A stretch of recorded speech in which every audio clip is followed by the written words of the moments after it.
So it's a pleasure to welcome everybody here.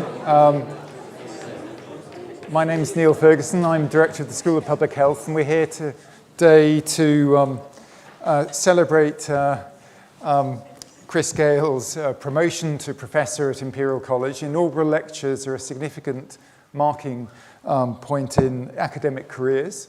We recognise and celebrate the election of a new professor to the university.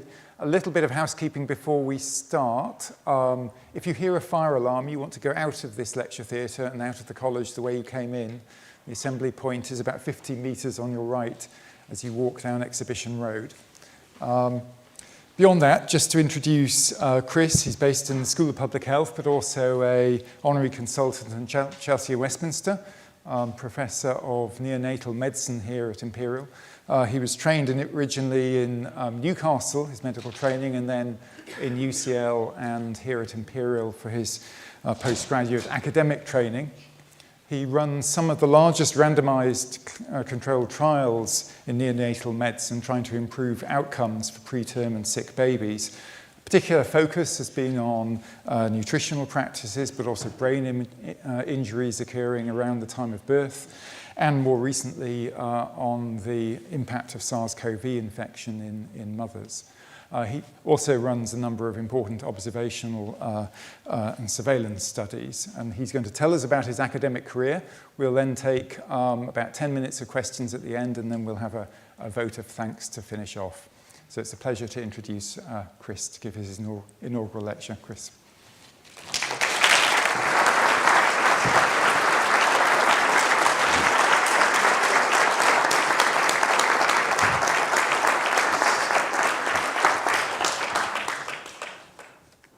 Thank you very much, Neil.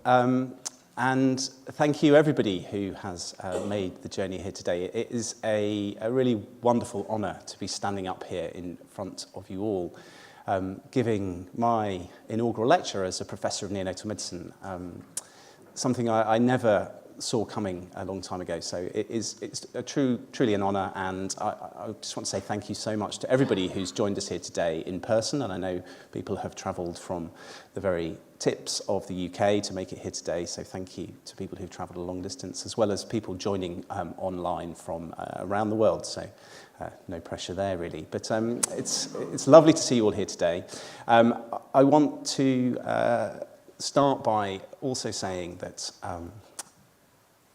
the reason that I have named the title of this talk, Improving Outcomes for the Smallest and Sickest, is because it's really important to me that the research that I do and the research that I have spent the last few years of my life doing is very much driven by clinical need. It's driven by clinical care, and this is really just a reminder of that.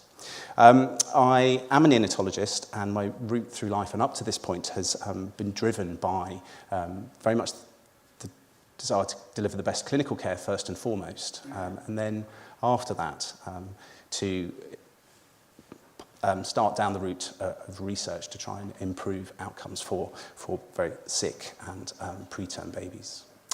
Everything I'll talk about today builds upon the work of others. I think that's a really important point.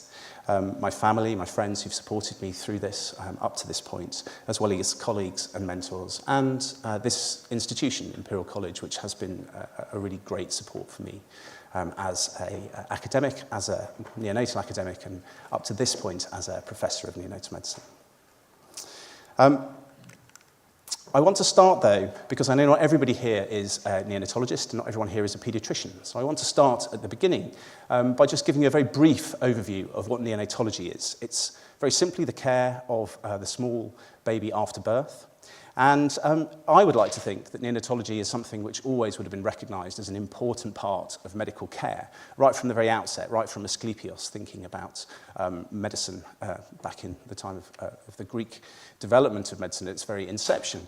But unfortunately, the truth has been rather more prosaic, and neonatal care, the care of the newborn baby, has been something that has lagged behind a little bit and often not been the focus as much as care of older adults. And this is just an example of that, I think.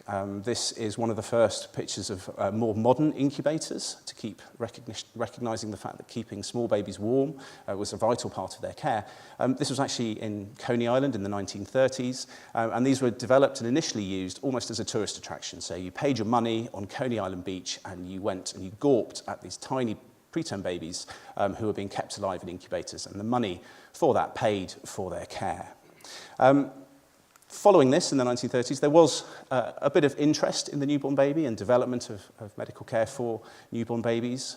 I think someone who many neonatologists would recognise as a founding figure of neonatology, Virginia Apgar, she developed a way of assessing the newborn baby only in the 1950s. The Apgar score, which I'm sure everyone in this room will have been had one awarded to you after birth, the score of how your condition after birth developed in the 1950s by someone who wasn't then yet referred to as a neonatologist. She was considered an anaesthetic anaesthesiologist. Following that, the term neonatology was actually coined in the 1960s in this book here. And then over the subsequent decades, there's been the rapid development of neonatology as a specialty to the modern, advanced, complex care that's provided for very tiny and sick babies, often the smallest and sickest in any hospital, which we would now recognise as neonatology. And I'm going to talk a little bit about how the work I've done over the years has helped me try and improve outcomes for these small and sick babies. It is surprisingly common, so 1 in 7 babies in the UK will receive some form of neonatal care, about 100,000 babies a year, and the outcomes of that care can potentially be quite long-term. But I'm not here to talk about the story of neonatology. This is my inaugural lecture, so I'm here to talk very much about the story of me through neonatology and my journey through neonatal research. And many of you may know I really enjoy outdoor swimming. This is one of my favourite swims. This is a swim across the bay in Cornwall. As you can see, I try and swim to that White House on the other side. It's about 1 kilometre, and it's a very straight line swim. You have to avoid those rocks, but other than that, you pretty much just swim, and there you get there. And it would be nice to pretend that my route through academic medicine was similar, nice and straightforward, but of course it wasn't. The truth is much more like this, I think, which is a hike I did with Ben, who's here in the audience, a few years ago, in a place called Angel's Landing in the US. And as you can see, it's much more complicated, it's much more unclear where the path leads. You can see some form of destination on the other side, but it's not entirely clear where that is or how you're going to get there. There's clearly a little bit of danger associated. Obviously, incorrect steps could be important to avoid in this situation. And my career through academia in particular has much more followed this path. But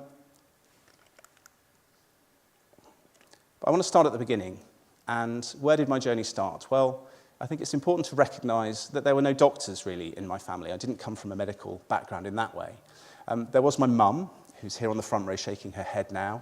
And this is a picture of her. She was a nurse in the Navy, a midwife in the Navy. And so my early childhood, I do have fond memories of exotic stories of babies being born around the world at Navy bases. And I think this probably was more of an influence on me than I recognised at the time or subsequently. My dad worked for Dow Chemical Company, and this was also quite formative because when I was a young boy in the mid-1980s, we all upped sticks and moved to the Midwest of America to a company town called Midland, Michigan. This is a picture from the 80s of the centre of Midland, and as you can see, it's basically a large chemical refinery with some houses around the outside. That's where we lived. Everyone in the whole town worked for Dow Chemical Company. And this started what was a pretty peripatetic childhood, really, of moving around the world and living in lots of different places. And it instilled in me both a deep love of America, the US, but also a deep love of moving around the world. And I went to the US. I was there for 5 years. And after that 5 years, I spent that time trying to lose my English accent, so I wasn't going to be bullied by American-sounding children. And then we came back to the UK, where I had to lose my American accent to stop being bullied by English children, to this school here, Bishop Stortford, a comprehensive school where we moved back to, which was, you know, relatively standard comprehensive school, but was inspirational for me, and I think a fantastic school for me. And I was there for the next 5 years, and much to my great surprise, maybe less my parents, but my great surprise, I did very well at my GCSEs. And up to that point, the careers advisor had been telling me that maybe I should just join the Navy, which I think is what he said to everyone at the school. And once you start getting A's at GCSE, actually that conversation changes and people start thinking maybe you could do something else and maybe you should think about medicine. And at that time, for many of you who don't know mid-90s TV shows, this is a TV code called ER. It was set in a very busy emergency room in Chicago, and it was very glamorous. Retrospect, it was incredibly implausible. They seem to have the most exciting cases, literally minute after minute. And this show was on TV at the time. I loved it. It was massively influential, and I thought, if I can be a doctor and I can be like in ER, that's great, I'll definitely do that. So I duly knuckled down with my studies and actually was, after several disastrous interviews at London institutions actually, I was given a place at medical school at Newcastle, which was fantastic. But before I got to Newcastle, I wanted to live somewhere else in the world. I didn't want to go straight to Newcastle. The peripatetic aspect of my life was coming to the fore. And I remember reading in a newspaper at the time about the fact that you could take a year out between school and university, which wasn't something that anyone, I think, at my school had ever done before. It was certainly not something that was talked about. The idea of a gap year was not something I'd ever heard of. And of course, you couldn't find things out on the internet. You had to read about them in the newspaper. I did. I applied. I was sent by this fantastic charity based in the Inner Hebrides of Scotland to South America, where I experimented with a range of quite 90s haircuts, as you can see, and some excellent 90s fashion choices, as you can see as well. I really loved that necklace, actually. I was heartbroken when it broke. And I spent a year teaching in Guyana, South America, which is an English-speaking country in South America, and I taught science and maths. But the thing that I think made this one of the most important years for me was the person that I spent that year with, which was Professor Stephen Hall from Plymouth University, who's made the journey up from Cornwall here today. I was fortunate enough to spend this year with Steve. I think prior to going to Guyana, I was probably quite straight-laced, quite law-abiding, probably not the most fun to be with. And Steve really taught me that life can be much more interesting and that you can make your own path through life. And actually the journey is as important as the destination. And I think those are things which have stood me in incredibly good stead subsequently. I had my year in Guyana. That was fantastic. I then came back to Newcastle, which a very different climate, but surprisingly similar clothing choices by people, especially on a night out in the evening. And I spent 5 years at university at Newcastle, and again, experimenting with a range of different facial hair and hair combinations, including the obligatory bleached blonde hair for the mid-90s, of course, as everyone had to go through. I had a fantastic time at Newcastle. It was wonderful. I met fantastic people, many of whom are here today and have travelled from all across the country, and it's lovely to see you here. And some people who are unable to make, but hopefully are joining online from Darwin in Australia in particular. Newcastle, like many medical schools at the time, was going through a phase where the approach to medical education was changing, and Newcastle was moving away from things like anatomy, which was fine. I knew I didn't want to be a surgeon, even at this early stage, and teaching things like medicine in society and communication skills and how to talk to each other and to patients. And I loved these aspects of it, and I think this stood me in very good stead in terms of my subsequent development as a doctor and the things that I found important in the clinical area of practice that I chose, but also in the research which I have subsequently focused on. After my after my medical degree, I started working in my house jobs at a hospital called North Tyneside Hospital, as you might expect, on the north bank of the Tyne River. A small district general hospital. It looks lovely and sunny here, actually. It never felt like that when I worked there. It seemed pretty bleak, actually, to be honest. And I was working on the acute care of the elderly ward to start with, and I think as anyone who starts with their house jobs, it was a hugely humbling experience with incredibly sick patients. The ward I was on, of course, was as far away as you could possibly get from any other medical ward or the intensive care unit, and the patients were incredibly sick. I learnt an enormous amount there. I also learnt, confirmed that I didn't want to be a surgeon. I had a short period doing upper GI surgery. And there were lots of aspects of medical care that I really enjoyed, all of the medicine, effectively. So at the end of that year, I was no further forward in working out what kind of doctor I wanted to be. But something else was happening in my life, which was also really important. I'd met someone, Melanie, who's here. Again, she's shaking her head in the front row now. My now wife. And I'd met Melanie. She was doing a sensible 3-year degree. She was also very much from London, and she was going back to London when her degree was finished, which she then did. And it was very clear she was not going to live anywhere other than London. So if I wanted to continue my relationship with her, which I did, and I think in retrospect it was the right choice,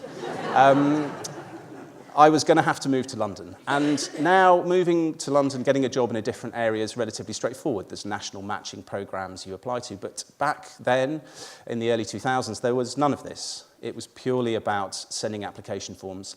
And I think it's fair to say there was a great reluctance to appoint and employ doctors from the provinces in London. Certainly not from somewhere like Newcastle. I applied for 30 or so different jobs as across all specialties in medicine, anaesthetics, and just for good luck, really, I threw in a paediatrics application.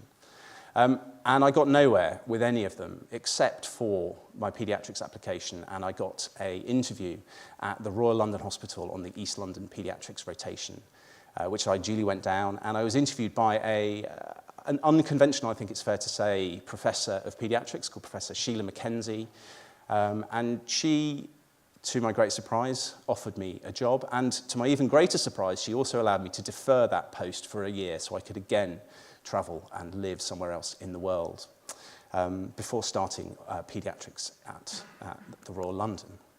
And so I did, and I managed to convince Mel. This was her idea, so she was up for this as well. She thought it was a great idea.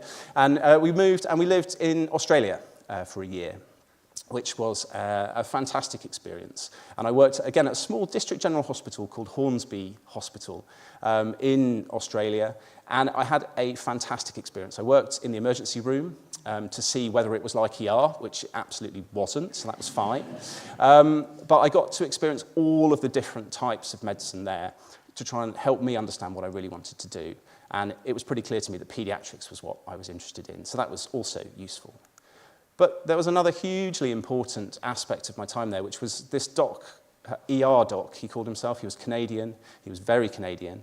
And he was called Joe Vipond. And he was totally different from any doctor I'd ever worked with. He was a real advocate of what's called evidence-based medicine. And he would push us, it was all British doctors really, working in the emergency room, and he would push us about every decision we made and ask us why we'd made that decision, what was the evidence to back it up, could we justify it in terms of the research that underpinned it. And we generally couldn't, but it was a real eye-opener and a real way of thinking about medicine, which was something I hadn't really come across before, but stuck with me. Had a fantastic time there, went and worked at the Royal London Hospital, had a really lovely 2.5-year rotation at the Royal London largely, working with fantastic people, some of whom are in the audience here today, Ajay, who you can see in this picture here, Angela, Raina, and particularly Mike Hurd, who was a really influential influence on me and just taught me how applied physiology within neonatology was so interesting, and also just how important it was to communicate effectively with family and with the rest of the team. He was a wonderful person to work with. I wasn't completely sold on neonatology by this time, though. I actually loved the coalface paediatrics much more. I liked seeing kids who were sick, making them better, watching them kind of run around and be kids again. That was what I really wanted to do. So I liked neonatology, but I wanted to be a paediatrician. And the other thing I took from my time at the Royal London, actually, was that I didn't want to be an academic. I was really clear about this. Academic medicine was all about ivory towers and people writing papers that made no difference, and that wasn't what I wanted to do. I think that probably says more about me at this point in my career rather than the research that's going on at the Royal London and still goes on to this day. And I think I had a very skewed view, but certainly that was my perception at that point. I'd done 2.5 years at the Royal London. I thought I knew paediatrics. I was ready to go on to the next phase, which was a registrar job at, again, a small hospital called Harlow Hospital, a hospital near where my parents now live. My youngest brother was born here. I have 2 nieces that were subsequently looked after on the neonatal unit here. And so I went along there in my first what's called a registrar job, which is a middle grade job where you start to take a bit more responsibility, theoretically under the watchful eye of your consultants who are supporting you. And I landed there in the middle of what was really a war zone between different consultants. Nobody was agreeing with each other. There were almost stand-up fights in handover rounds. The consultants were all practicing completely different kinds of medicine with totally different approaches to treatment for the children they were looking after. Almost none of it resembled the kind of care we were giving to children at the Royal London Hospital, which is where I had come from and the way I thought we should be doing paediatrics.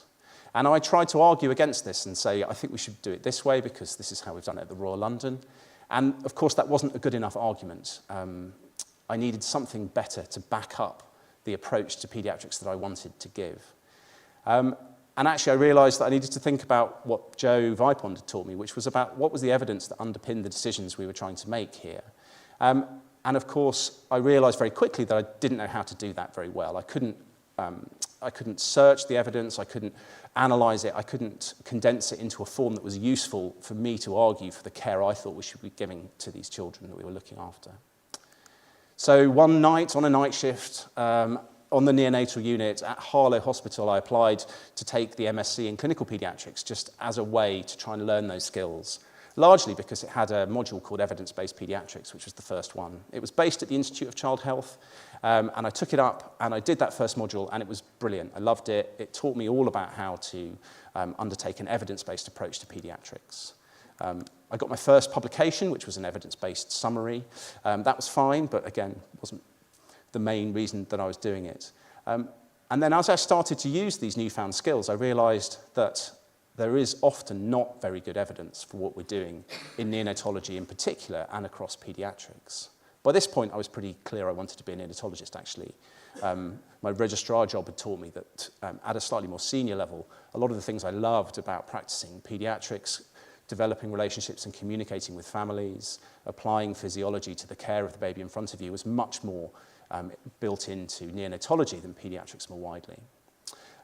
And the lack of evidence for so many of the treatments that we were giving, the lack of good quality research, was really laid out in front of me when I started to try and apply evidence-based paediatrics.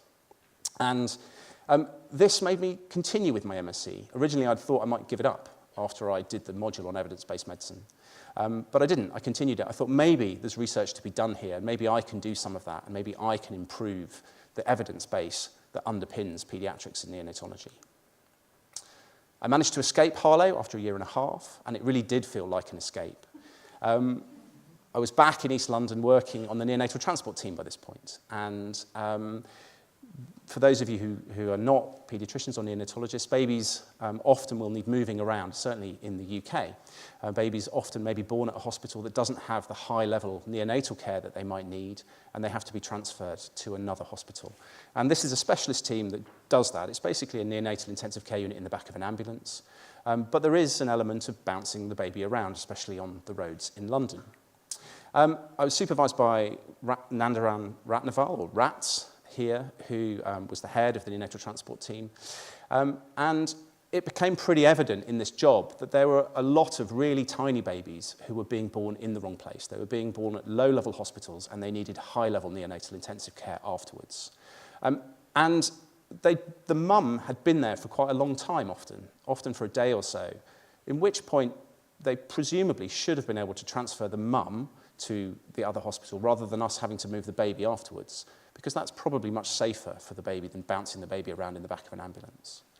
And with RATS's help, I did my first piece of original research, which was really what we would call, I think, kindly, a mixed method study. It was basically a survey. I rang up obstetric doctors to ask them why they hadn't transferred the mother of this very preterm baby that was born. And as you can imagine, this went down well sometimes, but usually not. Usually got quite short responses, quite a lot of swearing, but it told a story that we thought was there, and it published it in the literature, which was that it was incredibly difficult and time-consuming for these doctors, who had lots of other things to do, to actually organise this quite administrative task of transferring these women between hospitals.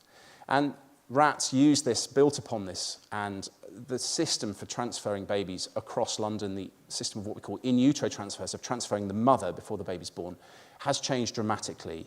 A small part of that, I like to think, related to some of this early research I did. I finished my MSc, and at this point I realised I wanted to continue doing research, and I needed better training in undertaking research and how to design and develop research projects. I had a very good friend from university, Karen Logan, who's also here today, very nice to see Karen, who was undertaking a PhD at this time in adipose tissue development in babies born to mums who had diabetes. She's a paediatric endocrinologist now, so it makes a lot of sense. And she said she was undertaking this PhD with Professor Nina Modi at Imperial College in Chelsea and Westminster Hospital. And she said there might be some other posts available there to undertake a PhD. And so I duly went along, applied, there was a post available, and was awarded the opportunity to undertake a PhD, which I did for the next 3 years. And it was on a similar field. It was on adipose tissue development in babies, healthy term babies, some of whom were breastfed, some of whom were formula-fed. It was with Professor Nina Modi, who's here today, as well as Professor Jimmy Bell and Professor Louise Thomas, who unfortunately can't be here today. And working with another research midwife, Susan, who also, I think, may be here today, but may not be. And over that 3 years, it was a fantastic experience of developing a research project right from the beginning through to developing it, answering it, and then using that data. And I learned an enormous amount about how to organise and plan research. And I also had the experience of producing what was some quite important and useful and novel findings from my PhD, which was that adipose tissue development in babies is not quite as clear-cut as maybe we thought it was, and that in this early life situation, maybe having lots and lots of adipose tissue is not a bad thing, it's maybe a good thing. And in particular, we showed that babies have quite a lot of fat in their liver, which we know is quite pathological in older children and adults, but in newborn babies appears to be quite a normal variant, making us think slightly differently about the role of fat in the liver, certainly in the early life. My PhD, most importantly, taught me how to design and undertake research, though, and I was able to work with a fantastic group of people, no more so than Matthew Hyde, who unfortunately can't be here today. Matthew, I was fortunate enough to share an office with for 10 years. He taught me an enormous amount about academic citizenship. He was a fundamental animal scientist, so he gave me a completely different perspective on research, how to design it and how to interpret it, and just navigating academic life generally. I was eternally impressed with his fantastic sideburns that put my ones from earlier life to shame, and also learned a surprising amount about 18th and 19th century lay Protestant preachers and the Baptist faith and the early Baptist faith in the UK. He also taught me that wet lab science was not for me. This picture occasionally appears on the Imperial website, which I always find amusing, because if you panned out, you would see the absolute chaos and pandemonium from all of my terrible pipetting and just not really being able to do the wet lab side of it at all. Matthew was an excellent wet lab scientist. Working with Matthew was always a huge pleasure. We did some really, I think, really interesting work together. In part, this work looking at research ethics committees that help regulate how research is done in the UK. And we did this work trying to understand the inconsistencies between different research ethics committees across the country. And it fed into some quite important work about making research more streamlined, more efficient, in particular in relation to randomized controlled trials. My time during my PhD coincided with the development of the National Neonatal Research Database, which was a fantastic, and continues to be, a fantastic research resource which holds data from all babies born and receiving neonatal care in the UK, so about 100,000 babies a year now. It was developed and is run and continues to be run by Professor Nina Modi, who is here today. And this gave us information about all babies that receive neonatal care, and I was able to then go back to the question that had driven my interest in research in the first place, which was, what about babies born in the wrong and the right place in relation to perinatal transfers? And we had a perception that this was much more common. Lots of babies were born in the wrong place and being transferred shortly after birth.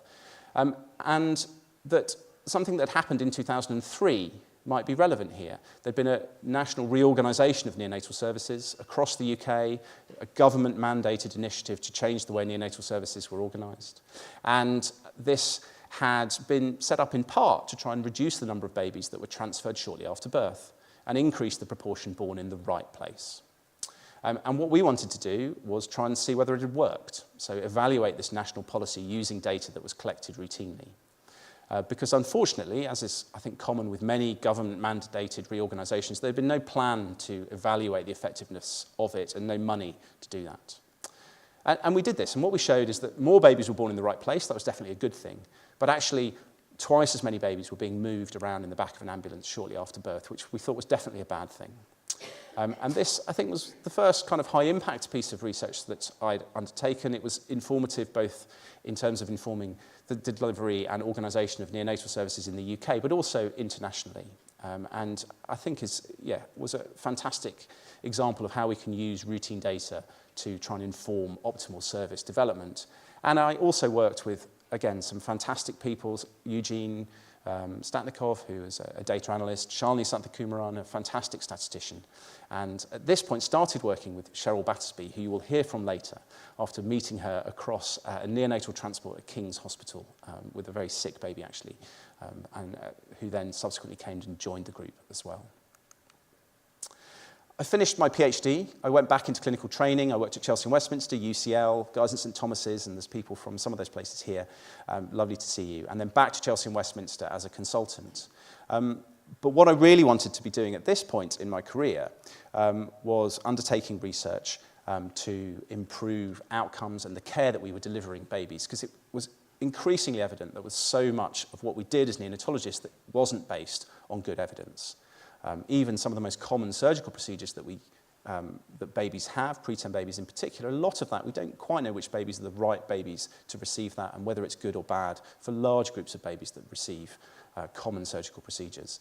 Just as an example of how much there is a lack of evidence for common neonatal treatments. And the reason that I'd started down my research pathway in the first place was to do clinically relevant research that changed clinical practice. And I recognised that to do this, I needed to be able to do the kinds of studies I'd done in relation to neonatal transport, called observational studies, but also randomised controlled trials, which are really the way that we change clinical practice. These trials are the ones which change practice. They are where you get the most pure sign that one treatment is more effective than another. I was lucky to be supported by research funders across the UK in a series of fellowships that helped me work with some of the best trialists and the most experienced clinical trials units, and again, there's people from some of those units here tonight. It's very nice to see you all as well, in order to get training in how to undertake randomised controlled trials in neonatology.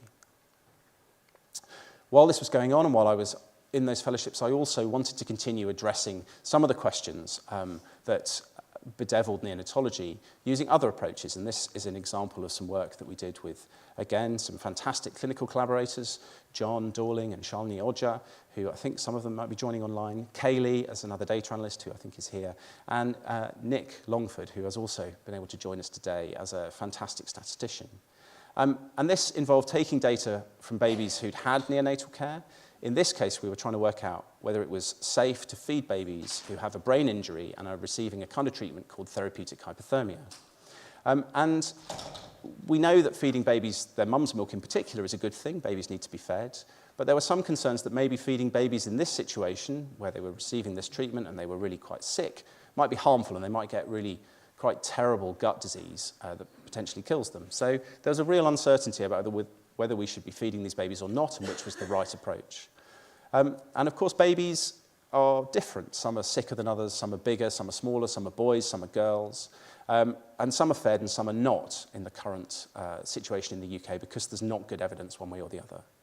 And what we were able to do is perform something called an observational study, where you take all of that data, all of that observational data, and you use statistical techniques to try and tease out and compare babies that are similar to other babies, which is what we did.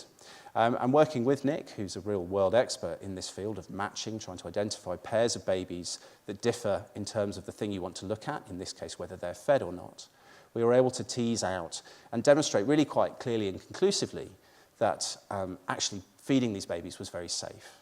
This was, I think, one of those situations where you don't necessarily need to do a randomized controlled trial, and maybe you can't do a randomized controlled trial, and you can answer this question using routinely recorded data as long as you have enough of it and the right statistical and methodological approaches, which we did in this situation.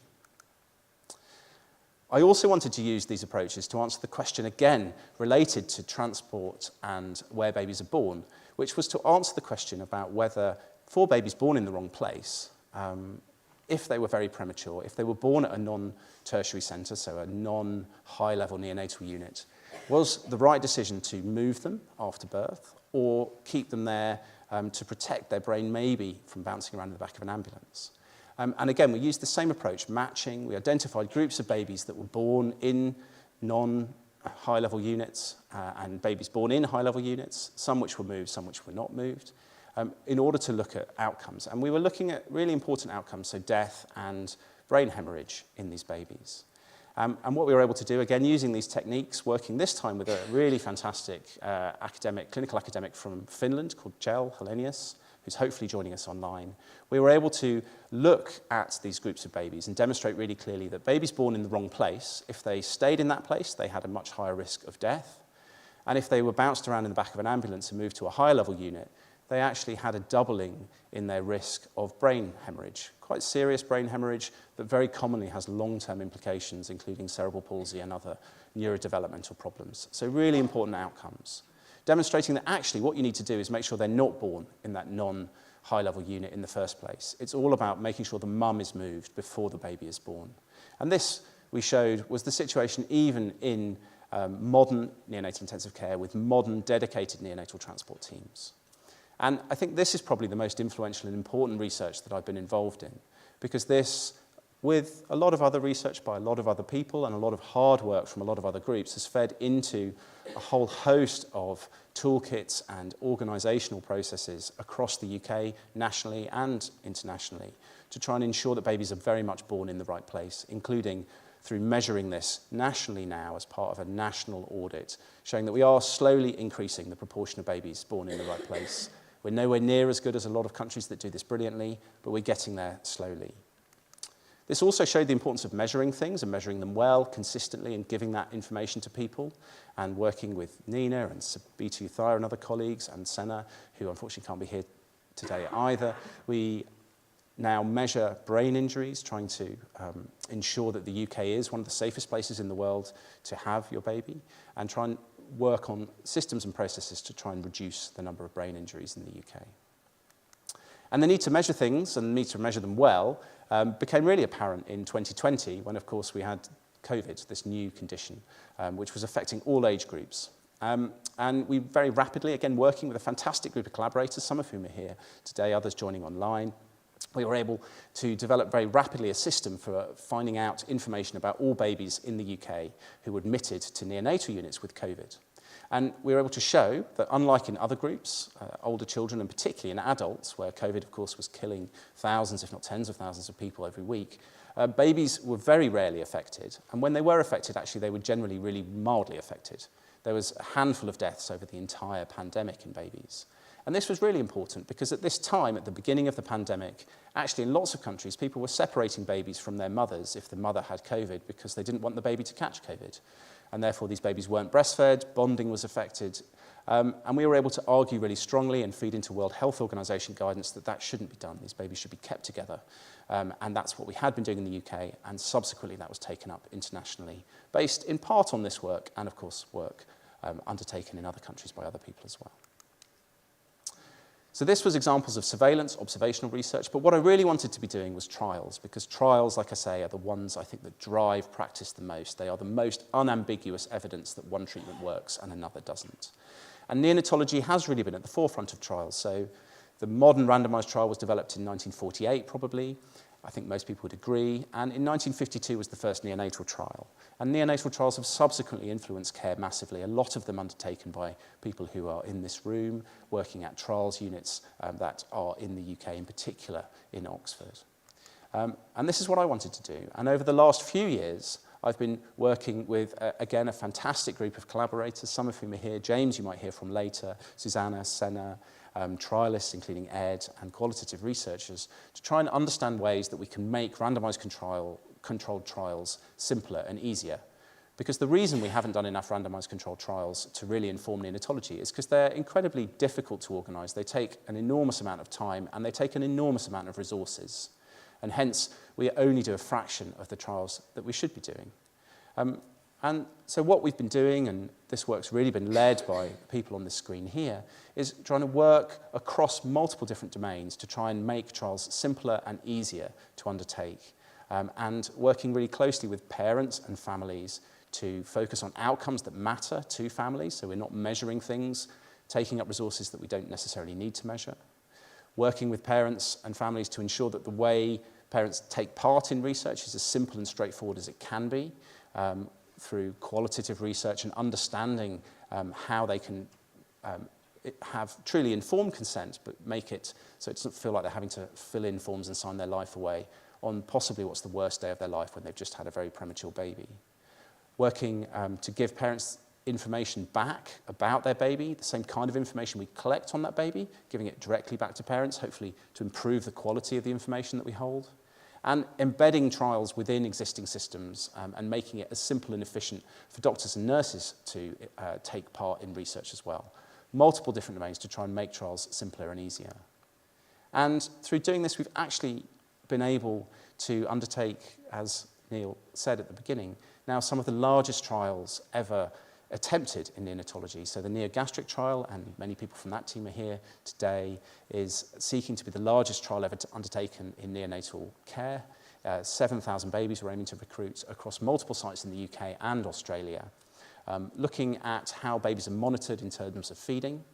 And the WEET trial, again, people who are absolutely integral to the success of that trial, is also running, again, seeking to be one of the biggest trials ever undertaken in neonatal care, to look at feeding practice in babies when they receive blood transfusions. Both of these trials are looking at quite small things, quite small aspects of care, but ones that are very important just because so many babies are receiving these up and down the country and around the world every day. And hopefully this is an example of how we can undertake and start to do these large randomized control trials more rapidly in the future going forward. But what I want to leave you with this, really. About 100,000 babies in the UK will need some form of neonatal care each year. And the great majority of these babies will not be on a neonatal unit for very long. They may only be there for a day or so. And they will go on and they will have no problems related to their neonatal stay. But a small minority of these babies will have very complex problems and will be on the neonatal unit for days, weeks, months, and potentially have aspects of their neonatal care which loom large and will cast a long shadow over the rest of their life. Currently, we don't know how to provide the best treatment for these babies in lots of the decisions we make as neonatologists. I think we should. I think we should know that. I think that is absolutely part of optimal care that we should be providing for these babies. And I think undertaking large-scale research, observational research where it's needed, as well as randomized controlled trials in particular, is the optimal way to do this. And we need to do these more effectively going forward.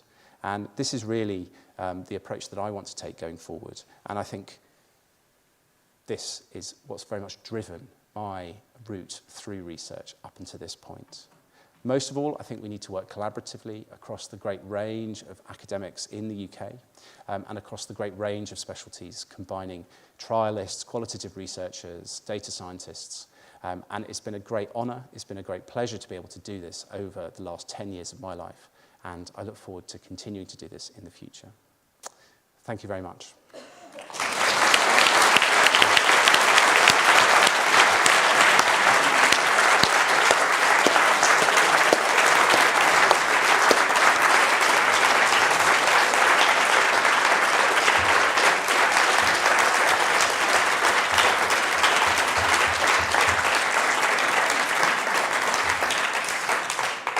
A standing ovation there, and thank you for a very engaging and inspiring talk. We have time for about 5-6 questions, depending on how quick they are. And we'll go to the audience in the room here first, and then see if anybody online has any questions. So, fire away. I think at the back there is it's a little bit faster. That was very impressive, Chris. Well done. Thank you. With the evidence-based research that you're working on, I was wondering, do you use AI yet, or are there sort of future possibilities for using AI, and is that an exciting opportunity or something that concerns you? Oh, great question. Thanks, Tom.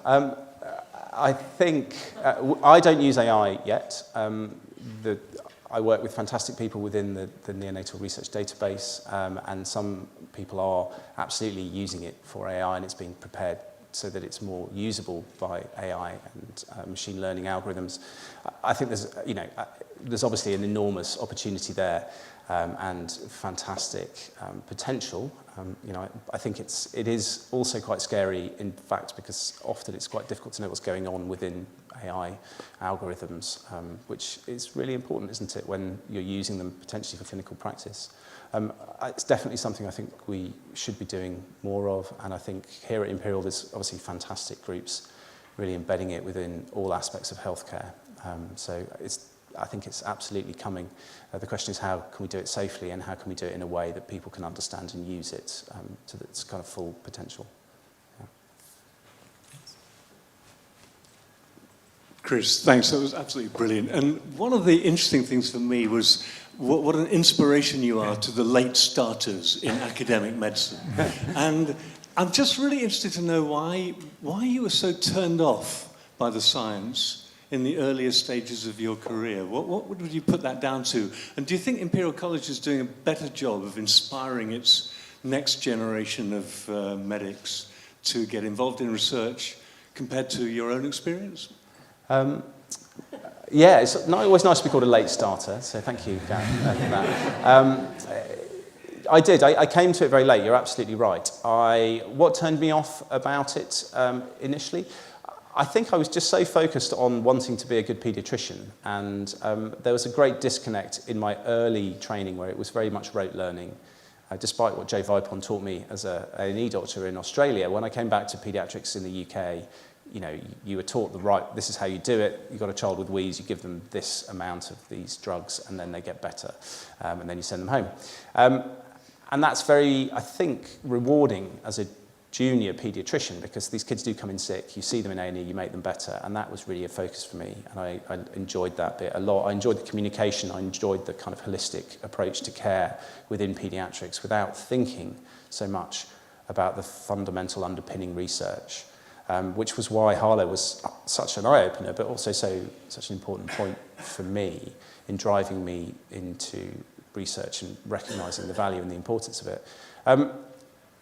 I think the system is not particularly well organised in terms of supporting people that come to a research interest later in their career clinically, and I think it's probably got harder now because the training programme is a bit more rigid.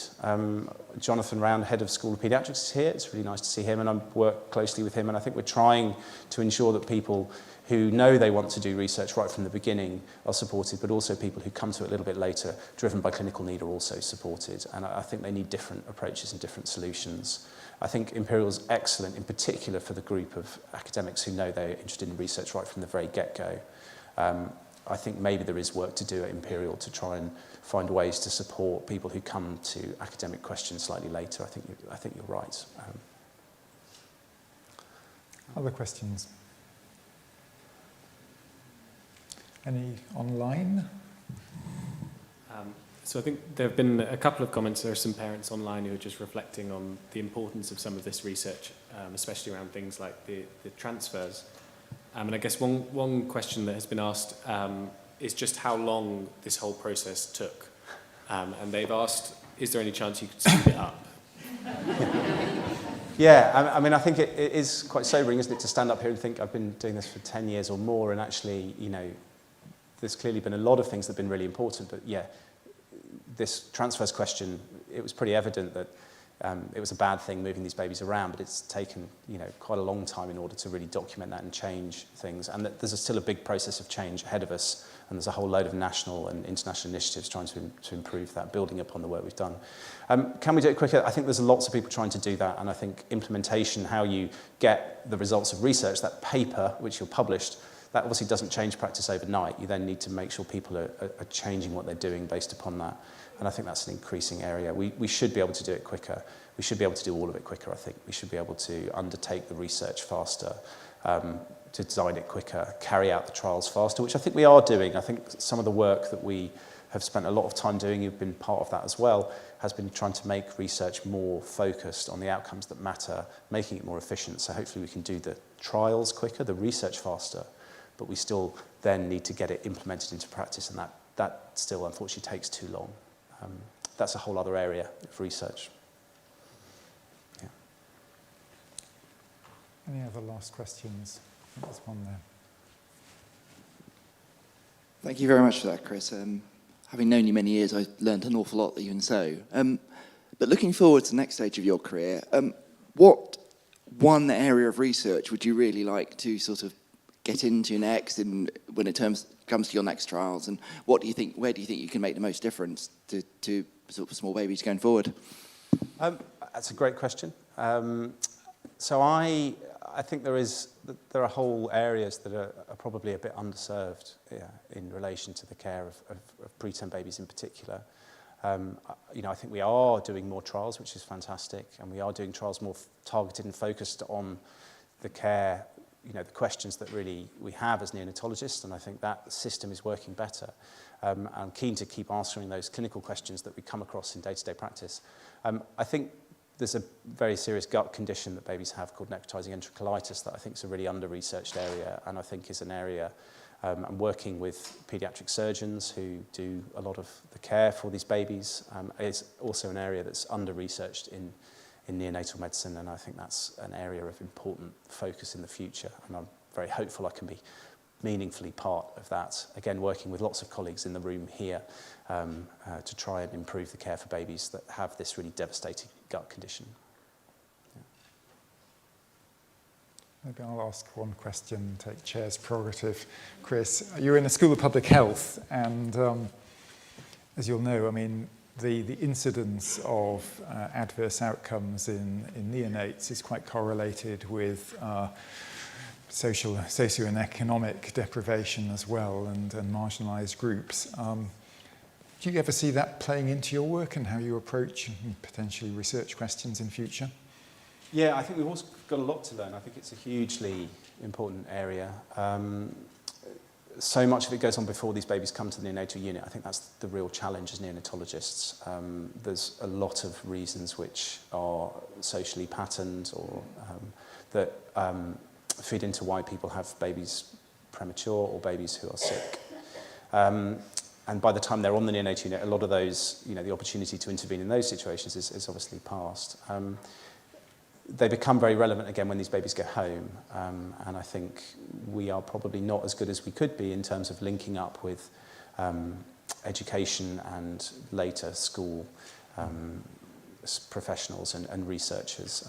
And I think, as in all of the work I've done here, what I've done is a tiny part of this, and there's a much bigger picture there. And working collaboratively with those people across those groups is really important. I've had some experience working with groups. There's a policy research unit in maternal and neonatal health and care. Some people from that are here. And I think they have been fantastic in paving the way in trying to understand better some of the social determinants of the maternal side. And I think there's a lot we can learn from them, but also, again, from within the School of Public Health, where this research, I think, is done very well. So yes, I think there's a lot more we can do, absolutely. I think we have particular challenges in neonatal medicine into how much we can affect that. But yeah, collaboration and working with experts is clearly part of the solution. Thank you. And with that, I will ask Cheryl to give the vote of thanks. Thank you, Cheryl. Extremely brave inviting me to do the vote of thanks. Such an honour. Thank you, Chris. So I'm sure you'll all join me in thanking Chris for an absolutely superb and inspiring inaugural, taking us through his not so straightforward journey, rather unconventional, but I hope that also inspires some of your early career researchers here who may not know where they're going, that Chris also didn't know and was a late bloomer, so to speak, in research. So I'm just going to show my slides. So Chris, the sheer number of people in the room tonight and the hundreds online is a real testament to how much you're liked, admired, and respected. I know you're not even giving me any eye contact now, because your humility is also known. But honestly, I also want to give you my thanks, because I wouldn't be here standing in my career where I am if I hadn't met you. Many years ago, across an incubator, as you said, when you came to retrieve a baby from King's, and I think we were probably debating about whether my UVC was secure enough, whether it was good enough for you to take my baby. But it was really evident, even from that very early stage, that this gentleman in 2010 was really passionate and enthusiastic about neonatal research. Even on his transport shifts, it's like he was selling it. He'd be a very good salesman. But honestly, he truly believed that neonatal research was a bedrock of improving neonatal care. And he already perfected his elevator pitch even at that stage. Within 10 minutes of talking to me, I was sold. I was applying for the clinical research fellow post with Professor Nina Modi here. He's been a great mentor to us. And as they say, the rest is history. So I wanted to really also invite many others who've been really benefited from Chris's positive influence to share their positive reflections of how this man became here after 14 years, slightly looking a bit different, but a very well-deserved professor of neonatal medicine at Imperial College, which is a very prestigious institution, to be much congratulated. So I sent out a Mentimeter. Many of you in this room would have received it. I asked you all what words or descriptions best reflect Chris and the experience working with him. Now, I had really unexpected findings. I really thought it was going to be a straightforward, easy word cloud. It made me, lots of work I had to do to spread the word a bit more, because I learned two things. Number one, do not send a Mentimeter out of hours in the UK when only your Australian collaborators are awake, because this is what you get, okay? Because they have as good as a sense of humour as Chris. And hence, I was frantically emailing it around more, please, can you please fill it in? Otherwise, you've got the Aussies. You can see the Mentimeter, they're cute, great leaders, so people just put down what they put. So then I had the final word cloud. And this is what I learned. The second thing I learned was actually there was an international equipoise about Chris's beard. You've got excellent, but you also got bad. And I just thought, my gosh, thankfully, collaborative, supportive, leader, fun, narrowly beat the bad beard. So I was relieved. But in all honesty, it just shows how approachable, how fun Chris is, that his good friends and collaborators feel brave enough to really put all these words together. And you can see they really do know you well, Chris. So I'm going to really pick out the real positive attributes of what makes Chris stand out. So he is an extremely collaborative researcher. And as you can see, he has lots of collaborators across the world. This is us in Barcelona, Rome, the UK. And it's really heartening when in a world of academia where it can be really ruthless, competitive, that you have people as kind and collaborative as Chris reach success. And that is really a really good sign of where we are. And really nice quote from Pollyanna Hardy, who couldn't be with us tonight, from the MPU. Chris makes research happen. Always an honor to work alongside him, beard or no beard. So still love you, Chris, despite people having equipoise about your beard. So the second thing is Chris, as we've spoken about, is really supportive of early career researchers because he really believes that we need to build research capacity. And maybe also it stems from his own experiences he's talked about. And as you can see, these are pictures of him with early career researchers, conferences, PhD vivas, abroad in conferences, and he really makes time for them. He would rather go out one-to-one with an early career researcher than go out to a big social event, and he really does want to support them. And these are some lovely quotes from his PhD students, James here tonight, and others who couldn't be here, but really, focusing on his positive attributes, being kind and approachable. And I was also thankful that I was not also the only one on his plant watering rota. Many of you who's been on Teams will know that he has a greenhouse, supposedly for his well-being. So it's very important we look after Chris's well-being. Anyway, swiftly moving on. Jonathan Round, the head of school, has really had a kind word about him being the London School of Paediatrics Academic Training Programme Director. And he took on this role because he really wanted to support our academic trainees. He does it with an old school wisdom and a healthy dose of compassion. Lovely words. Thank you, Jonathan. Marion, who couldn't be with us tonight, we really wanted to acknowledge and recognise Chris's contributions as a leader in his valuable contributions to the Policy Research Unit and also his role as chair of the RFPB London Funding Committee. He's also a Neonatal Society president. It's quite tiring going through his leadership roles. But honestly, he does it with great passion. And here's James Boardman, who passes his regards. He's the past president of the Neonatal Society, and he really recognises Chris's interest in valuing contributions from junior and senior colleagues alike. And many of the nurses and doctors at Chelsea and Westminster Hospital are here tonight, in that row. And I think I have a real honour to work with Chris as a clinician. And these are pictures from us at the World Prematurity Day and us at our Christmas social. He's a kind and compassionate clinician, is a quote from one of our nurses. And there were many in the word cloud that said he taught me the importance of calling babies by their first name. Really looking after these families in a really holistic approach and really focusing on how we communicate and the words we use. So thank you, Chris, for teaching us all that. So we all know Chris is an inspiring role model. This is one of many lectures he's done around the world, and his outputs speak for themselves. However, what really makes him stand out is that he is a joy to work with. Who doesn't want to work with someone who's fun? Who doesn't want to work with someone who creates a really friendly and welcoming atmosphere? And you can see he doesn't mind his flip-flops, his neon flip-flops being tweeted around the world. He doesn't mind being made a fool of. He is the first to grab the mic at our karaoke annual Christmas do because he wants to empower others to join and encourage others. And he is a real team player and a leader. But one thing he doesn't really inspire us to do is swim in cold water. The day you get me to do that, Chris, I will question myself. But Chris, as you can see, is happiest surrounded around freezing cold water, skiing, lots of food, and more food, and of course, his lovely family. So on that note, Chris, I just want to, on behalf of everyone, huge congratulations, very well-deserved promotion to Professor.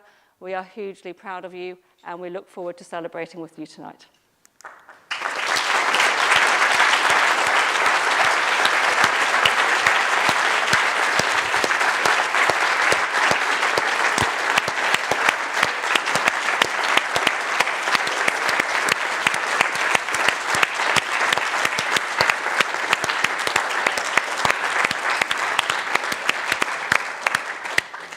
you, Cheryl, and thank you, Chris. And now is the end of the formal lecture. Thank you.